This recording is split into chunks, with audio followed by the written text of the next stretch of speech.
property news. This is our inaugural voyage. I'm Heather Anderson. Let's get started on our top story today. Okay, this has been flying around. 6.1 million Americans are behind on their mortgage. Is this the next big warning for the housing and bank stocks? How long can this party last? What does this mean? Patrick David weighed in. So did a lot of other influencers. 6.1 million Americans behind on their mortgage, the highest in 20 years. Brace for impact.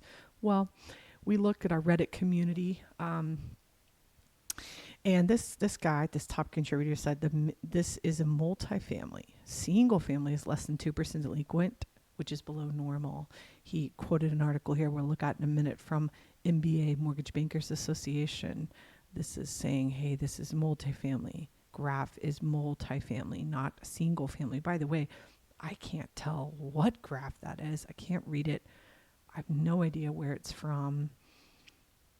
I don't know, but I don't know about you, but I can't really read that.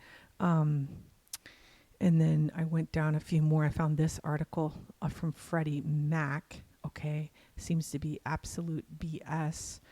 Who knows what's real? What isn't real? So we go to this Freddie Mac article, as you can see, and then it says, in terms of mortgage performance, according to the Mortgage Bankers Association, which is that MBA link from earlier, which we'll hit next, delinquency survey, a seasonally adjusted 3.92%, almost 4% of outstanding mortgage debt was in some stage of delinquency as in quarter 3, 2024, down 5 basis points from quarter 2, 2024, but up 30 basis points year over year. Loans 30 days delinquent decreased 14 basis points from 2.26%. Okay, blah, blah, blah, right? Loans in foreclosure increased 2 basis points from last quarter to 0.45% in quarter 3 and decreased 4 basis points year over year. In terms of seriously delinquent loans, 90 days or more past due or in foreclosure, the overall share increased from 1.43% in quarter 2 to 1.55%. In quarter 3, we're up 3 basis points in quarter 3 the year before. Okay, so let's look at this chart they're referring to. Does that sound like mud to you? Clear as mud? Here's this chart they're referring. So all loans is purple. Let's just keep it simple and do that because the rest is conventional, FHA and VA. You can see FHA is out of control in COVID here. See, this is the COVID stuff. So purple, let's just see this purple line of delinquencies. We want this to be low, and let's just scroll our mouse over. It looks like we were at that COVID mark, but you can still see we're still the best we've been, you see, pretty much of low, and it looks like it's ticking up, which people are thinking, okay, we're having another cycle, but who knows? And by the way, this is just 2005 to present year data. When you look at charts, it's only 20 years of data, which is not that much, to be honest, but let's look at that Mortgage Bankers Association MBA article mentioned in the Reddit thread there. Mortgage delinquencies increase in fourth quarter. So their comment is a little less, the sky is falling, like this comment. You can see these headlines. We all know they have a different, whatever they're trying to sell you is different tagline. But this was in February. The delinquency rate for mortgage loans on 1 to 4 unit residential properties, that's just residential, increased to a seasonally adjusted rate of 3.4%. So we already read that. The delinquency rate was up 6 basis points from the third quarter and up 10 basis points from a year ago. The percentage of loan on which foreclosure actions were started in the fourth quarter rose by 1 basis point to 0.15%. So by the way, what is a basis point? You hear this term a lot in the mortgage world. 1/100 of 1% used chiefly, I like that word, in expressing differences of interest rates. So if you look at this chart, 1 basis point, BPS, sometimes is BIPS, is what the mortgage term, it's what the cool kids in the lending industry will call it. You can see 0.01%. So this company said, remember, it said 1 basis point, 0.15% is what they're saying. It doesn't quite match up. That would be 10 basis points or 15 basis points, actually. So I think this is incorrect. 1 basis point or 0.15%. According to this, it should be 15 basis points, not 1. Okay. So mortgage lenders out there, I'm sure you'll let me know if I have that incorrect, but hey, I'm just looking at the chart and reading that other thing, and it doesn't match. But I was curious, what was going on in 2006 so we can get a comparative here. Because if delinquencies are at 4%, okay, what were they at when the economy was going haywire? In 2006, it was already starting the recession, the Great Recession. So it says subprime loans reached over 13% delinquency rate. Prime mortgages, the national average was 2.8%. But you see, we don't have subprime loans anymore. Everything is just gulped into what are called prime loans. I'm sure there's some form of subprime loans because remember, history always repeats itself. And this was almost 20 years ago. And I'm pretty sure there's some crap loans out there. But let's see what happened in a few years after that. In 2009, the national average mortgage delinquency rate defined as borrowers 60 or more days past due hit a high of almost 7%, okay, by the fourth quarter. A 10% increase from the previous quarter and was approximately 50% higher than the previous year. So these numbers are very different from the numbers we just read with 1% more from last year, 2% more, not 50%. So I'm not saying that's not where we're going. I'm just saying, I don't know if I compare some of the past situations we've had, I don't see it. See what that article, I would not agree with this tagline. All right, let's change topics here. Let's shift courses here. Let's jump over to this article here from CNBC. It says mortgage demand from home buyers is the strongest in nearly 2 months. But that's not saying a lot. Well, what are you talking about here, Diana? Okay, what are your key points? Application for mortgage to purchase a home rose 1% for the week. Okay, Diana, that's basically nothing. And the average rate, I mean, that is nothing. Let's just be honest. The average rate of 30-year fixed mortgages dropped from 6.71 to 6.72%. Okay, also nothing. So I guess she just needed to write an article. But what the article I think should have just said is like, just say, nothing changed by Diana Olick. And then that would be it. There'd really be no need for the article, I guess. So yeah, rose 1% for the week, which I guess actually that is something to say. I apologize, Diana. I guess 1% for the week is something. But last week's purchase activity was driven primarily by a 6% increase in the FHA applications. Okay. Applications to refinance a home loan did decrease 5% from the previous week. So I guess 5% a week is a lot. I don't know. Maybe it is. I'm not sure. What do you think?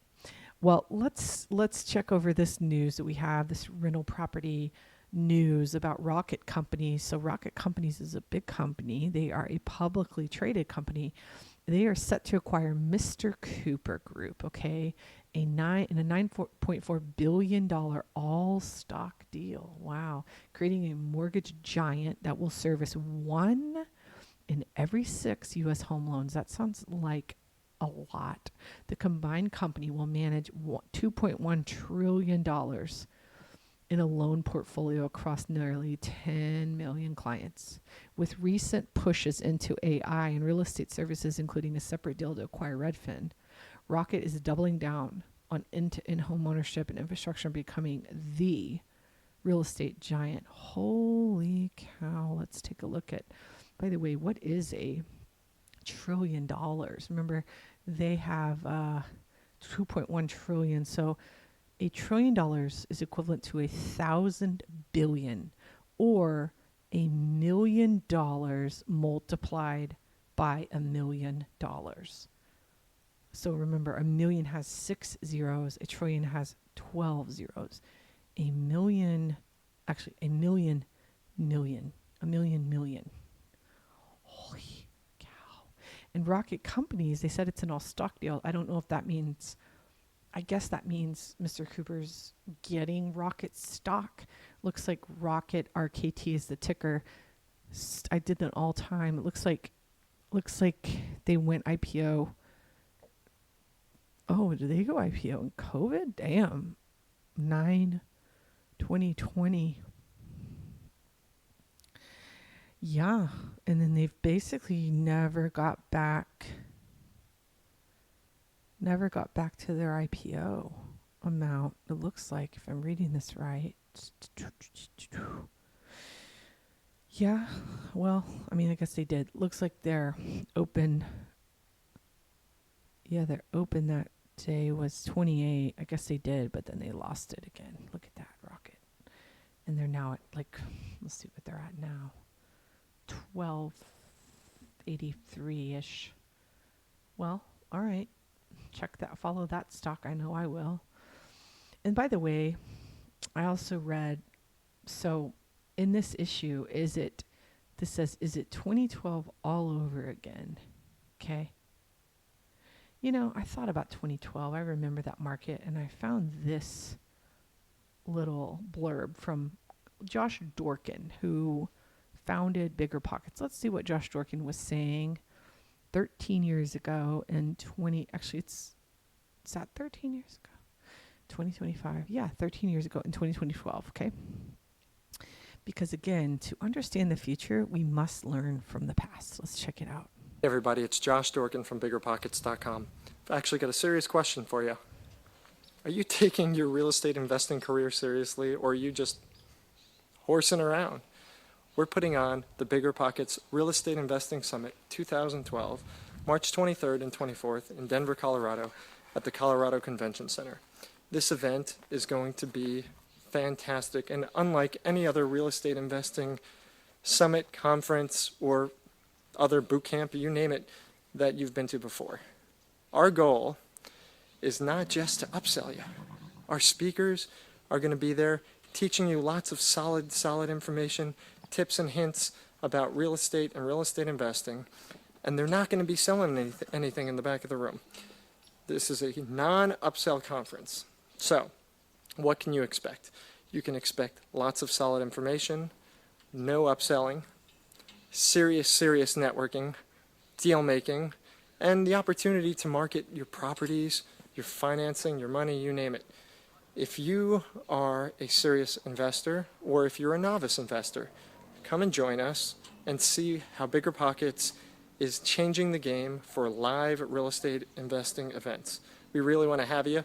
And to join us, just go to biggerpockets.com /conference. That's www.biggerpockets.com /.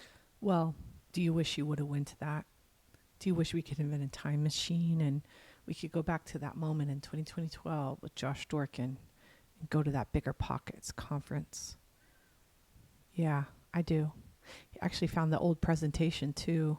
It's a presentation from the 2012 Bigger Pocket Real Estate Summit. And I clicked on it, and I want to know what they were doing back then. And you know what? I have to say, they were doing the same thing back then that they're doing today. Isn't that interesting? And you know what? That's just how it goes, because nothing is new. Everything is already under the sun. And there are some business models that never go out of style, and this is one of them. So let me see what they were doing back then. They were getting started in real estate. They were wholesaling and doing a 2.5-hour boot camp. They were rehabbing. They were doing deal analysis. The state of real estate in 2012, which, by the way, was the worst time to buy pretty much for everyone. And nobody wanted to buy real estate in 2012. That's when I started working with a hedge fund, because normal people weren't buying real estate. But that hedge fund started to buy hundreds and thousands of properties. Building a portfolio while working a full-time job, negotiation, best use of your time, raising private money, landlording, moving into multifamily real estate, mobile homes, note investing, marketing, due diligence, asset protection, investing toward retirement, and more. I wonder if we were to take a look at all these speakers, by the way, and see what they're up to today. I'd just be curious to know what they've done in the last 13 years. Would you be interested in knowing that? Let me know. Could be a rabbit hole. And all the educational value is less than $150. Look at that. You can buy the whole thing for $300. My gosh. Seems like seminars today could be $3,000. So could you go back in a time machine? Well, the good news is you can, because in order to understand the future, you must first understand and learn from the past. And what happened to those properties that Josh was talking about in 2012? Let's just take a look. Here we are at the Federal Reserve Bank of St. Louis, Fred. Median sales price of houses sold in the United States. So I guess that's pretty accurate, data. That's true data. Let's see what houses were in 2012. Let's just do quarter 4 of 2012. $251,700 median price of home sold in the United States. Let's see what today is. We're in quarter 1 of 2025. So 13 years later, 416,000.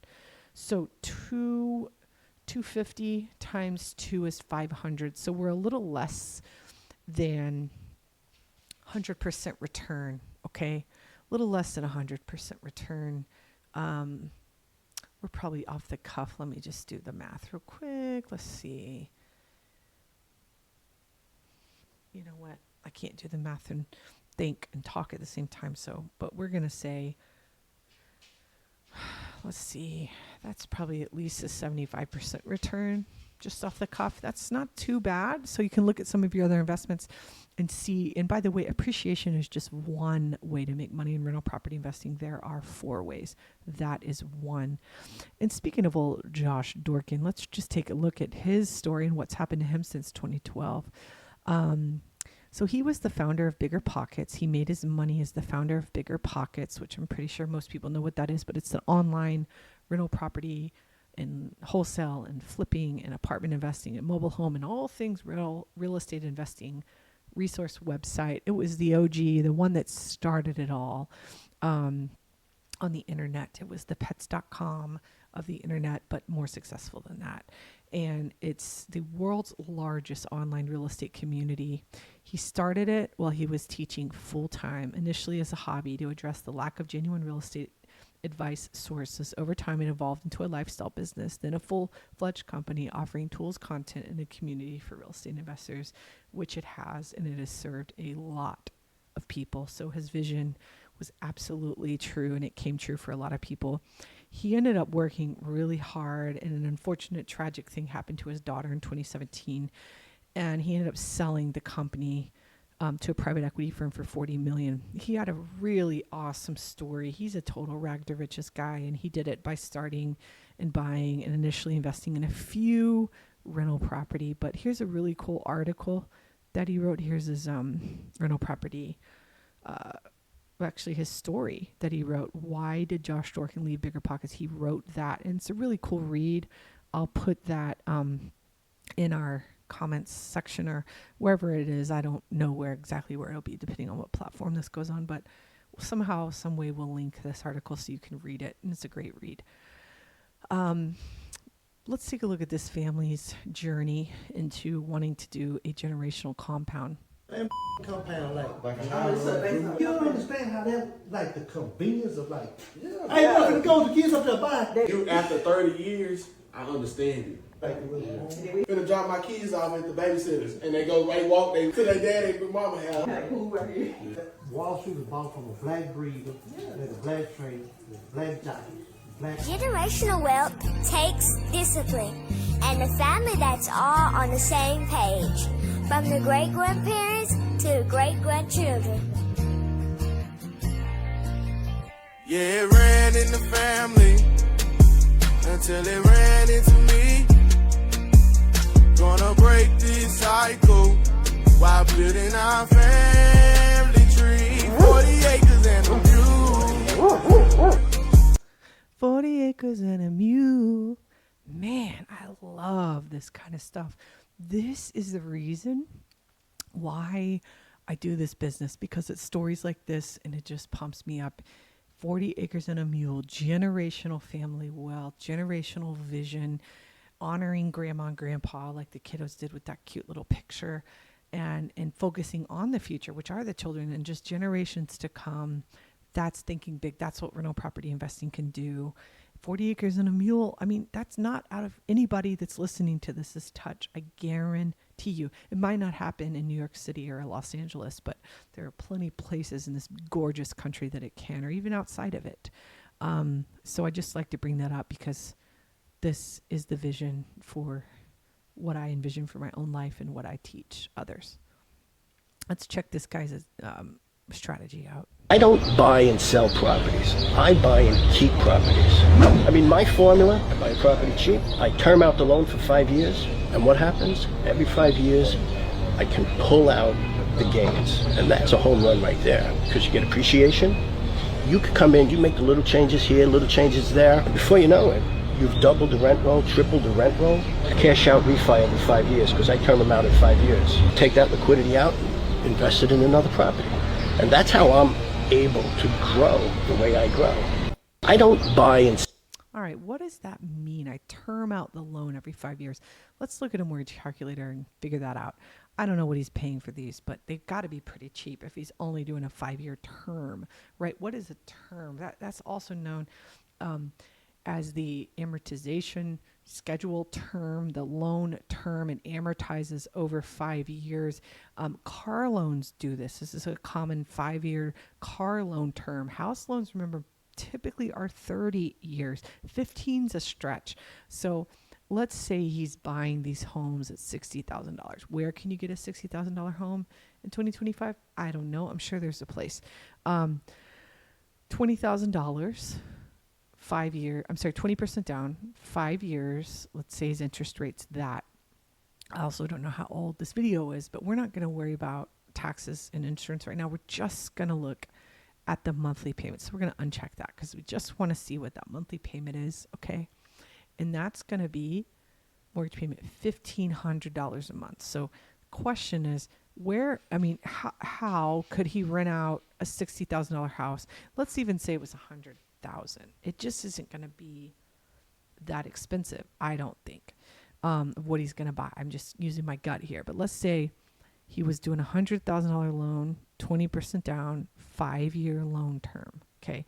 That means he needs to rent that thing out for, and again, this isn't even covering the taxes and insurance.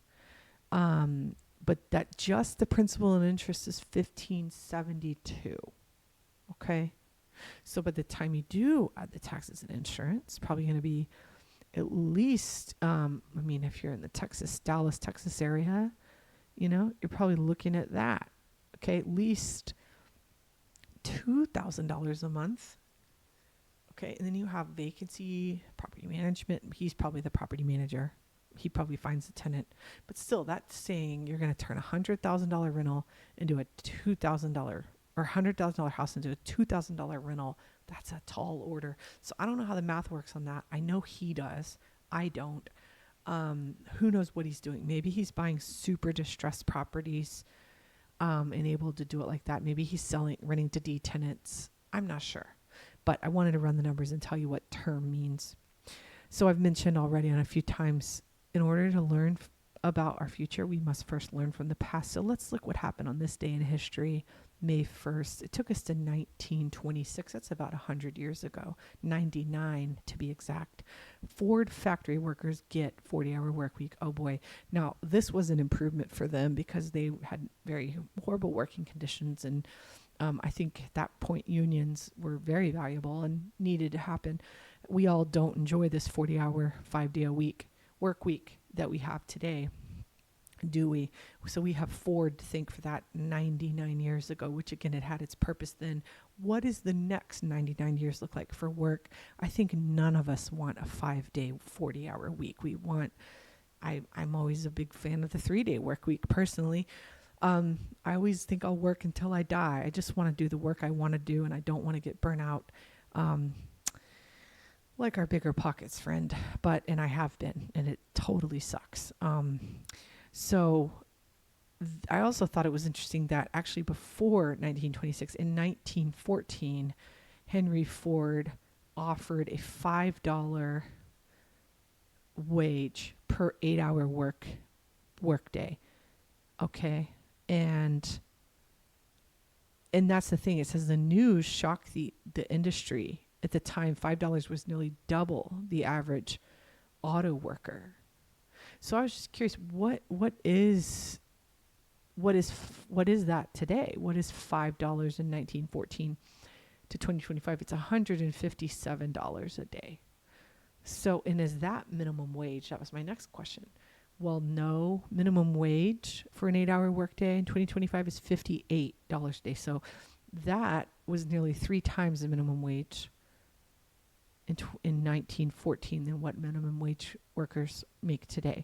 But, you know, who knows? Working conditions and things were different. And I don't want to get into political debate because I'm not educated enough to fully debate what minimum wage means, and what it means for macro and microeconomics. But it did say this turned out to be a stroke of brilliance, immediately boasting productivity along the assembly line and building a sense of company, loyalty, and pride among Ford workers. So I also found this article about, this was also from 2013, so about 12 years ago. And it says, this is what 222 years of interest rates look like, a big problem for people wanting to rental property invest their interest rates, which I understand the numbers have to work. But it's always about what are rates, what are rates, what are rates. But again, to learn about the future, we must first look at the past. All right. Well, we like to look at long-term history because it gives us a better sense of what's happening in the present. The conclusion from here is that our 32-year declining rate cycle, or bull market for bonds, appears to be coming to an end. Remember, this was in 2013. 2013 was the turnaround of the recession. We definitely hit, I believe the pit was in 2012, and we are now in 2025. The cycles, historically, interest rate cycles have been long, from 22 to 36 years, as you can see on the chart. Reversals from rising rate cycles to falling rate cycles have been very sharp, inverted V affairs, as you see in 1981 and in 1920. The reversals from falling rate cycles to rising rate cycles have been very different. They've been multi-year, long-term, saucer-like affairs, and we suspect it's because each of those periods has encountered deflationary pressures. If you look back to 1946, that was the beginning of the last rising rate cycle, and it actually started 14 years after the 1932 equity bear market low. So that's rather extraordinary. At the moment, what you see for the first time in our 32-year cycle is a higher low being registered there by the 30-year bond. And if this is a year-end plot, so by year-end we suspect that line is going to rise somewhere close to 4%. We're about in 3.8 right now. So it's the first higher, suggesting that as rate what we're recommending from the long. So essentially, interest rate cycles are roughly generational, maybe 22 to 32 years. And the question is, you're asking it very succinctly, as you always do, how long will this cycle last? And it appears that it is over. So, Louise, let's put on our fortune teller hat. You and I meet 25 years from now. Let's hope that we're both still doing this, right? Or maybe not. But we meet again and we look back. What will the next 25 years then look like for us? How will we look back at this period to come? Well, I think that we have to be prepared for another rising rate cycle, the way we saw from 1946 to 1981. And I think it's important for traders. First of all, many of the young participants in the markets today have never experienced a rising rate cycle, and you can see from here that it's very different.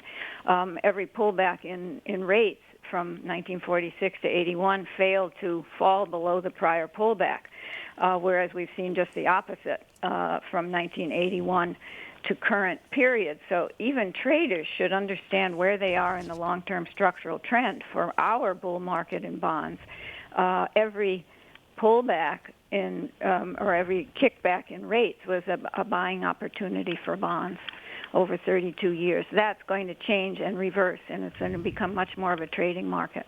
Wow, and so the 200-year average is about 5.18%. If you put a line right there at the average time, do you believe that we will get anywhere near that 200-year average over the next couple of years? I think it might be difficult to get that far in a couple of years, but that's really going to depend on how much we struggle continuingly with any deflationary pressures. I think it's a little difficult to say. I don't think we're going to rush it back up there. On the other hand, you had an incredible drop from just under 5% to under 3%. You could have a snapback rally just as quickly. So Luis was right. We didn't get that close to 5.81 that quick after 2013. It actually took us quite a while. And we're here now pretty much. We're a little higher than that 200-year average. But the good news is we're not at 14 and 15 and 18% like they were in the 80s.